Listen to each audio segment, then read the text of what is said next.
All right, last geometric figure that we're going to construct in a triangle, right? The last two figures, medians and altitudes. So we want to talk about these guys. We want to be able to construct them and be able to use at least the medians, right? And talk about their points of concurrency. So first things first, the definition. The definition of a median is a segment that goes from the vertex and meets the midpoint of the opposite side. Okay? So, for example, in this triangle, BF is a median because it's going from the vertex here, and it's meeting the midpoint of the opposite side. And we see that because, those two segments are the same. or CD is a median also. It goes from the vertex to the midpoint of the opposite side because those guys tell us that. And AE, same thing. It's the midpoint because those two tick marks tell us that those two segments are the same. Okay?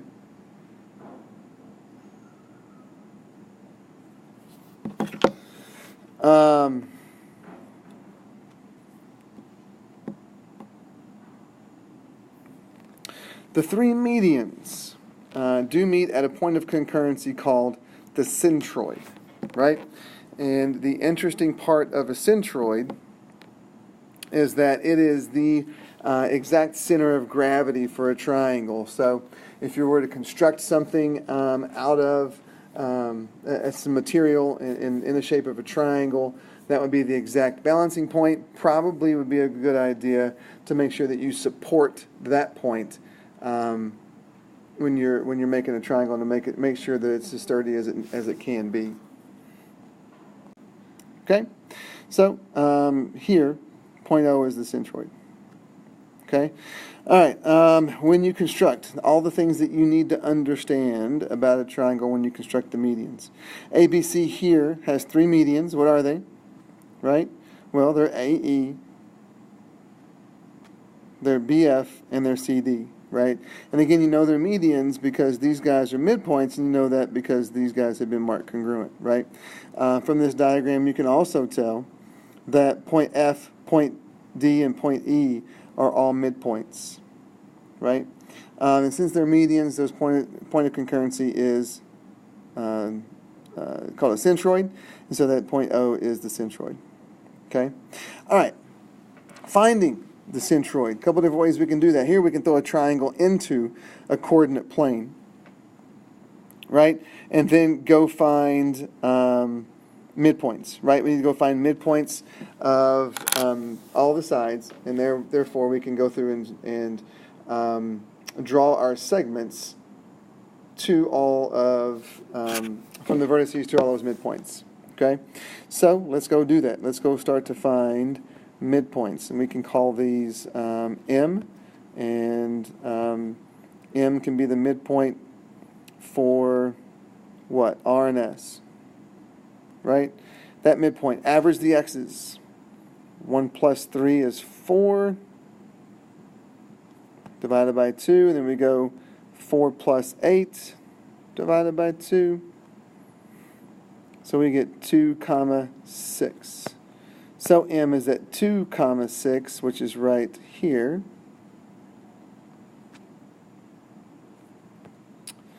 Then we need, call it, what? N, which would be the midpoint from S to T. So we go 3 plus 5 divided by 2, 8 plus 0 divided by 2, and we get 4 comma 4. Okay, 4 comma 4 would be right here. And then, I don't know, whatever, P needs to be the midpoint for R, T. Okay, R and T means we got to go 1 plus 5 divided by 2. Then we got to go 4 plus 0 divided by 2. So we get 3 comma 2, and that point is right here. And now if we were to construct all of those medians, segment from the vertex to, make that a little bit thicker, the midpoint of the opposite side. We see that these guys meet right here. That is your centroid. And so we can find the coordinates of that centroid, which is going to be 3, 4. Okay? Now, if you were to measure some distances, right, measure some lengths of some of these guys, right, you'd start to see some pretty interesting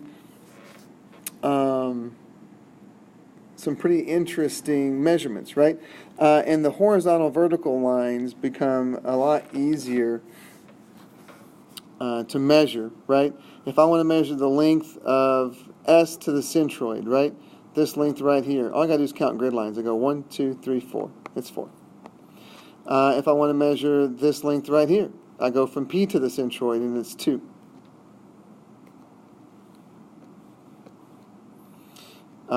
If I wanted to measure the horizontal segment here, R to the centroid, this guy is 2, and N to the centroid, the length there is 1. Right? And we haven't done the third one, but can we see the pattern already? The short part of the median is half the length of the longer part of the median. And I say shorter part, longer part, because the centroid does kind of cut it up. Right? So the longer piece, so from the centroid to the vertex, is going to be twice as long as from the centroid to the midpoint of that same segment. And we can do the distance formula for that third segment to see that, but that's what's going on. And it's kind of like the mid-segments that way, where the mid-segments are half the length of the third side in the triangle. The difference here is that these longer pieces and shorter pieces are joined together, and so they form one longer segment, so you can kind of do the segment addition postulate for these guys. And so if you were to take a look at that, you would see an even different, another sort of relationship that comes up, right? For example, the length of all of Rn is 3, right? And the length of this longer side is 2, right? Well, 2 is 2/3 of 3. The shorter side is 1. 1 is 1/3 of 3. So there's a 2/3, 1/3 sort of relationship between the longer part and the shorter part compared to the entire segment, right? So if I want to compare a piece of the median to the entire median, I've got to use this 2/3, 1/3 thing. But if I just want to compare the two pieces of the median, the short and the long one's twice as long as the short one. It's going to be kind of a weird situation where are going to have to bounce back and forth between the 2/3, 1/3, or the half or double, right? And it all depends on what you're using, what you're comparing to each other, right? So this is your concurrency of medians theorem. It says that at the medians intersect at a point, and that point is 2/3 of the distance from each vertex and 1/3 of the distance from each midpoint, right? So if you're comparing the entire median, then this piece is 2/3 of the median, right? So 2/3 times AE, this is supposed to be E, and this is 1/3 times AE. Okay, and you can go around the whole triangle doing that. All right, let's try to put that to use, this idea of these relationships, and go from there. So here you've got this diagram. We know that AD is 8, and it's been marked. AG is 10, and the length of CD is 18. So this whole thing is 18, and we want to go find some of these pieces. BD. BD's right here, and since these are medians, D is a midpoint, so that means that these two segments are congruent, so BD is 8. EG. EG is right here. It's part of a median that we already know that the longer part is 10. So the longer part's always twice as long as the shorter part, so EG has to be 5. We're not comparing the shorter part to the entire median, so we're not doing that 2/3, 1/3 thing. Okay? I'm going to skip over to AB. AB, quite obviously then, is going to be 16. AE, since EG is 5, we're going to add those together and we're going to get 15. Okay? So no problem. Now, CG. What's the length of CG? Well, CD, all of CD is 18. And we're going to have to use the entire length of the median to find CG. CG is going to be 2/3 of that median. So 2 times 18 is 36. 36 divided by 3 is 12. DG is 1/3 the length of that median. So we go 18 times 1 is 18 divided by 3 is 6, right? And now we see that half relationship if we compare the two pieces themselves. All right? All right. Now, next example. We've got this guy. We know that D is the centroid, and we've been given some lengths, right?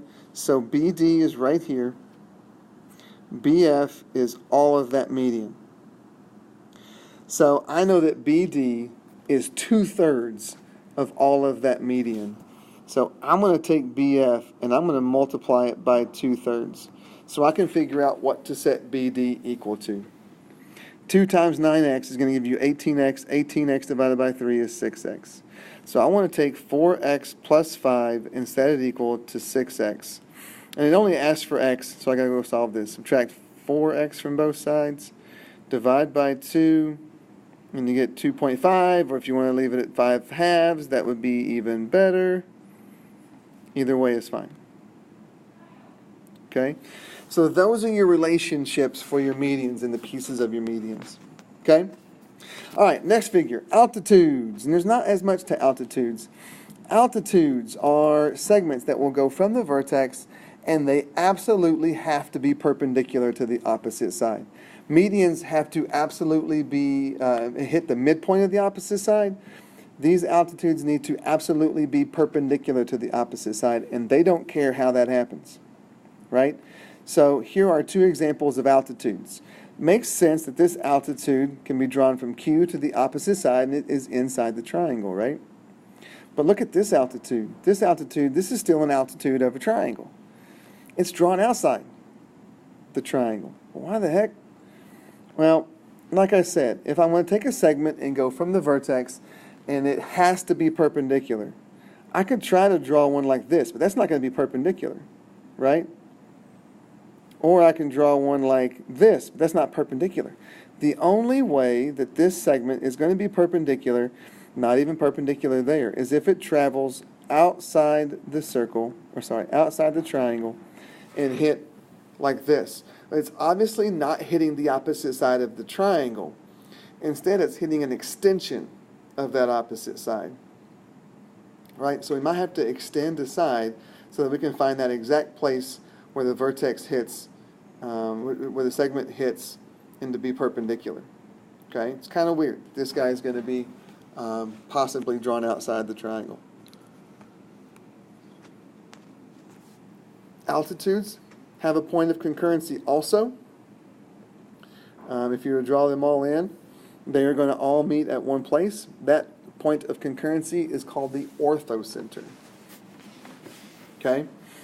The orthocenter, there's not a length relationship that we talk about. So there's not really much we can use with that, except, and here the point P is the orthocenter. The orthocenter can help us figure out what type of triangle we're looking at. If you construct all the altitudes of a triangle, or if you know where the orthocenter is, like here, the orthocenter is inside the triangle. That only happens for acute triangles. Okay? If the orthocenter ends up on the triangle, specifically on the right, on a right angle of a triangle, then you're looking at a right triangle, which makes sense. But in a right triangle, the orthocenter will be located on the right angle vertex. Has to. And then if you have an orthocenter that sits outside, and it can sit outside, it will do so for an obtuse triangle. Okay? Obtuse triangle is where you're going to end up having to extend some sides and get your altitude outside the triangle. Okay? And that's kind of what we use the orthocenter for. You need to remember that. Right? All right, so we've got really 5 different things that we can construct in a triangle. 4 of them have points of concurrency that have their own names, and this is a lot of vocab, so we're going to have to try to keep this stuff straight. Right? If you are wanting to construct the orthocenter, that means that you're going to have to construct 3 altitudes. If you're wanting to construct a centroid, then you need 3 medians. If you want to construct an incenter, that requires 3 angle bisectors. And if you want to construct a circumcenter, that requires 3 perpendicular bisectors. Okay? How are you going to keep that straight? Well, memorize it would help. But what also might help is a nice little acronym. I give credit to Mr. Baumgart for this. He's the one that told me this. But he says, according to him, all boys in the Party Boys Club are out meeting chicks. Okay? All boys in the Party Boys Club are out meeting chicks. That's one way you can try to remember that. Of course that's true. And of course what this stands for is angle bisectors give you to the lead you to the incenter. Perpendicular bisectors lead you to the circumcenter. Altitudes lead you to the orthocenter. And medians lead you to the centroid. Okay? I know there's 2 C's in there. You're going to have to try to keep those straight. Right? But vocab. All boys in the Party Boys Club are out meeting chicks. If you can write that acronym down, maybe that'll help you on the test remember what goes with what. Okay? All right?